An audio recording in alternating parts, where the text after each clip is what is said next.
The Call of Duty series has some fantastic weapons, from World at War's overpowered MP40 to the weapon that became a meme in Modern Warfare 2's Intervention. But in the armouries of these games there is also always a stinker or two. A weapon that you either never used or found so laughably bad when compared to the rest of the munitions in the game that you left it gathering dust in the Creator class menu. From Call of Duty 4 to 2019's Modern Warfare, this is our list of the worst guns in the franchise. I'll be sticking to the primaries in this video, and while I know some received buffs and were altered over time, I'm judging them by their merits on release, and when I got to use them. Regardless, I'm sure you'll defend your favourites in the comments down below. The Skorpion, I hated this thing. This tiny pocket pistol shot out bullets that were about as damaging as harsh language and had an anemic magazine and ugly recoil pattern to boot. If you weren't rolling stopping power with this gun back in the day, you could sometimes expect to land up to 5 shots for a kill, and considering the magazine only holds 20 rounds, that's a pretty big ask. Even more so if you're coming across more than one player. It also always felt like the muzzle flash took up half of your sights. So not only have you got a pitiful bullet hose, but it's one with a sparkler on the end of it. Your best bet was to roll with the increased hipfire accuracy and get in someone's face to make the most of the rate of fire. But given the strength of this tiny little pocket pistol, you're probably going to get dropped before you got even close enough. While there may be a niche for this weapon, when you compare it to the other offerings in the SMG class like the MP5, P90 or even Mini Uzi, its firepower was found lacking. The things that the Skorpion were okay at, other SMGs were great at. The trench gun isn't just the worst gun in World at War, but it might be the worst gun in the entire Call of Duty franchise. It's inconsistent, had seemingly random damage, it's scarce of shots and takes so long to pump the thing between each round that the Red Army could retake Stalingrad quicker than you can expel the measly 4 rounds in your weapon.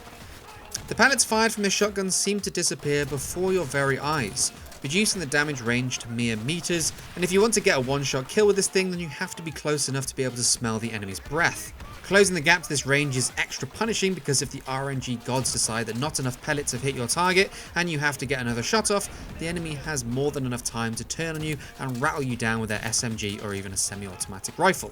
I know it's a joke in the world of arcade FPS games that shotguns drop off after a short range, but this is easily one of the worst offenders. In the real world, Germany tried to have the use of trench gun labelled as a war crime during the First World War. In Call of Duty, however, it should be considered a punishment to have to use one. It was a challenge for me to think of one for Modern Warfare 2 because even if some of the guns are underpowered, most of them are still pretty fun to use. Although if I think back, I'd have to give the accolade to the F-2000, the futuristic love child between an assault rifle and an SMG. It was one of those guns that seemed to be trying to do too much at once. It had the highest rate of fire of all the assault rifles, so was suited to fairly close range engagements, but at that point you may as well use any of the other awesome SMGs that are on offer. And considering that the F-2000 wasn't even unlocked until level 60, you no doubt already had a favourite submachine gun that you'd sunk hours into, learned inside and out, and felt much more comfortable with over this bizarre bullpup. Also, this might be an aesthetic point, but it's weird. It looks ugly. The EMP-proof red dot sight might be a cool gimmick, but it's ugly and takes up far too much real estate on the screen. If you wanted a fast-firing assault rifle in Modern Warfare 2, you were probably already using the ACR anyway.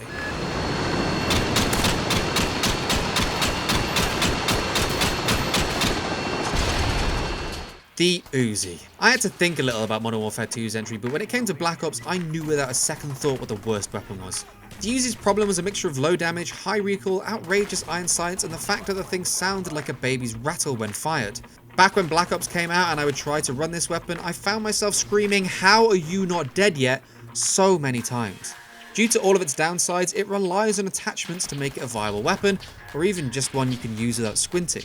And because of that, it's severely limiting in how you can build your class, especially when there are so many other better weapons in the same category. This SMG is the epitome of spray and pray, except your god just isn't listening.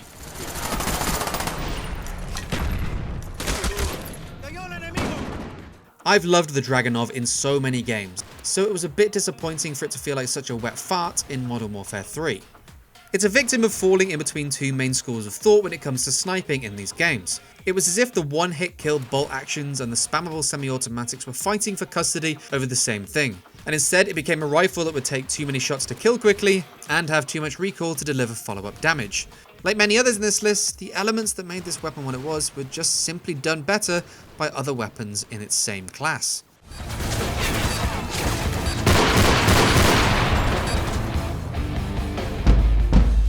Duty has a weird relationship with shotguns. Either they are earth-sunderingly good to the point of needing a nerf, or they're so pathetic you'd probably do more damage to the enemy if you threw the thing at them.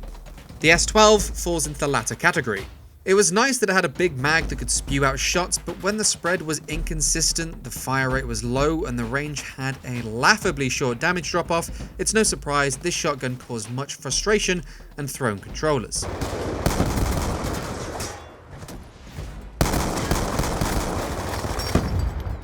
Ghosts is probably my least played Call of Duty game, but when I picked up the CBJ-MS for the first time, I instantly felt like I was holding the great and useless grandson of the Black Ops Uzi. This thing could really spew out rounds, but the only hope you had in hitting anyone with that torrent of bullets was if you were force-feeding your enemy the barrel. Both its recoil and its range were horrendous, sometimes needing up to 6 shots to take an opposition down. The unique selling point of this weapon was that it came with integrated anti-armor tungsten rounds, which were great in taking down enemy equipment and kill streaks, but at what cost?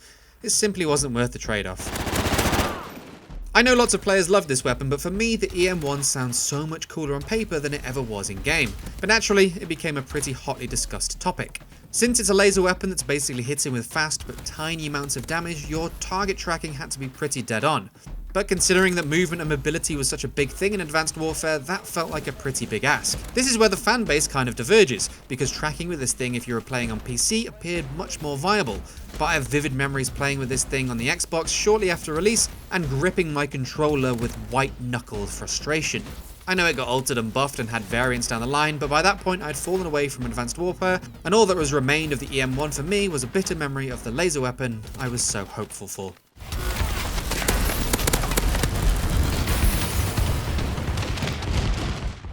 I'm not sure what the thought of was taking a sniper rifle that relied on accuracy and giving it a 3-round burst, but the result of that board meeting was the P06. Looking purely at the stats, it was a long-range sniper that fired 3 shots, each doing 90 damage, capable of a kill if one of those shots hit the head, or 2 if they hit the body. Now with that description it sounds pretty great, but the feature that really dragged this thing down was that the weapon didn't fire when you pulled the trigger, but instead charged before the round spewed forth.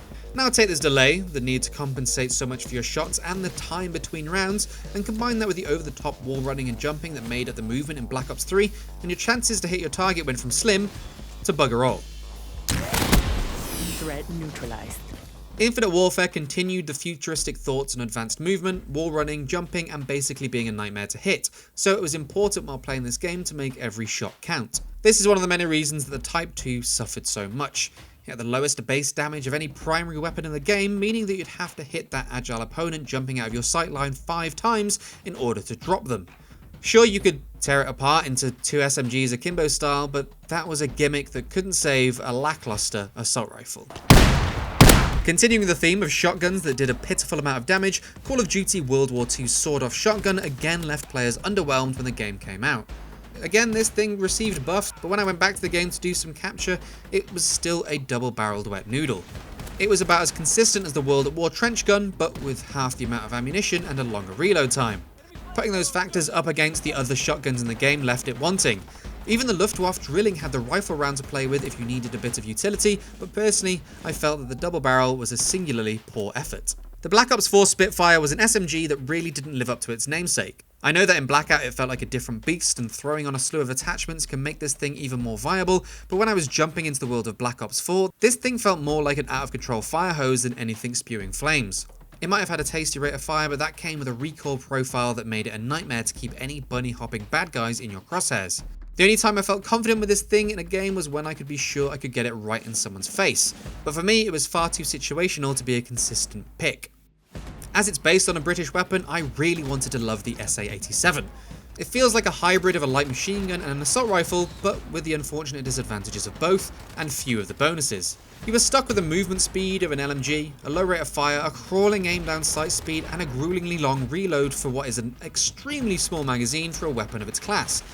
And those problems still exist even after you've given it some care and attention at the gunsmithing table.